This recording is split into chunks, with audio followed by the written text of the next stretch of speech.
You might remember the controversy in West Bengal over the appointment of teachers, primary teachers, and the alleged irregularities regarding that. This was a controversy that had embroiled several senior Trinamool Congress leaders. Now, within that same scam, CNN has been able to access the ED, the Enforcement Directorate's affidavit. They're opposing Manik Bhattacharya's plea. Just to give you a little bit of context, Manik Bhattacharya is a senior Trinamool Congress leader. He's also the West Bengal Board of Primary Education's former chairman, and he had pled against and challenged the Calcutta High Court's order in this entire case. Just to bring you a lot more in terms of context here, my colleague Ananya Bhatnagar with us right now. Ananya is our legal correspondent.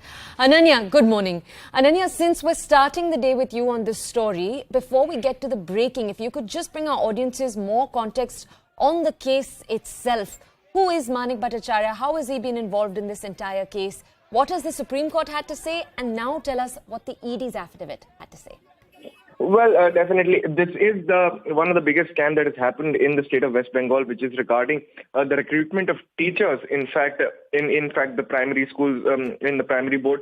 And in fact, he was the president of the West Bengal Primary Education, the Board of Primary Education, Mr. Manik Bhattacharya. And in fact, it has been leveled that he was involved into a racket where, in fact, money was being taken in order to provide jobs of teachers, and recruitment was being offered in exchange of huge sums of money.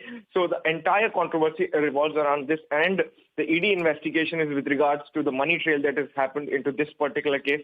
And serious charges have now been leveled by, in fact, the Enforcement Directorate into this particular case, wherein the ED goes on to say that he's a key person involved into this particular scam. In fact, since he was the chairman of that particular board of primary education, and it has been ascertained that he headed the West Bengal Board of Primary Education for a period of more than 10 years, starting from 2011, during which more than 58,000 primary teachers were recruited through the board. And in fact, what had happened is that there had the corruption happened. In fact, it has also been said that Bhattacharya's role in the money laundering is clear from the incriminating documents that have been recovered from, in fact, his house.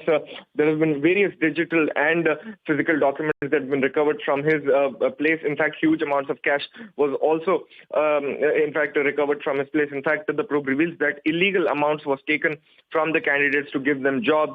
Manik's family members also got huge sums of money into their bank accounts, which they credited to unknown persons into a joint account. And that's the reason why the money trail is being traced by the Enforcement Directorate. Now, what is very, very important to notice that today the Supreme Court would be considering his petition with regards to various released into this particular case. Remember that he has recently been arrested by the Enforcement Directorate into this particular case, and hence he's seeking relief and calling the arrest to be illegal, while the Enforcement Directorate is opposing this petition and clearly saying that he is involved into this particular case, and not only involved, but is one of the kingpins, one of the key persons involved into this case, and hence his custodial interrogation is necessary at this point of time. All right, and I know you've given us a brief outline of what Manik Bhattacharya's own pleas had to say, but if I could ask you to go into more detail there, just to share with our audiences how the senior TMC leader has defended himself or attempted to.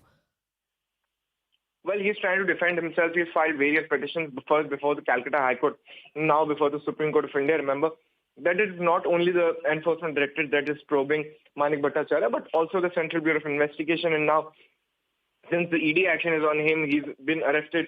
He said that he has a Supreme Court order in his favor granting a no coercive action. But we shall remember that order was granted actually in the case of the Central Bureau of Investigation. And using that order, he was trying to evade the process of the Enforcement Directorate. However, the ED arrested him a few days ago, and in fact, the custodial interrogation is still going on.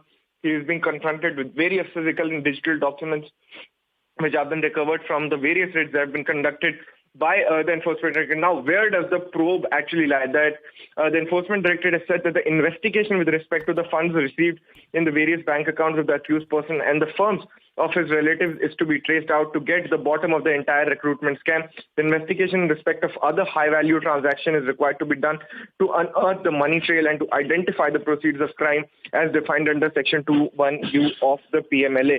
is what the Enforcement Directorate goes on to say. In fact, the Enforcement Directorate's big charge that is coming against Manik Bhattacharya is that he's misleading the probe, he's not cooperating, and is giving out false information and suppressing facts into this particular case. And that's the primary reason why he has been arrested into this particular case. All right, Ananya, thank you for sharing those details with us.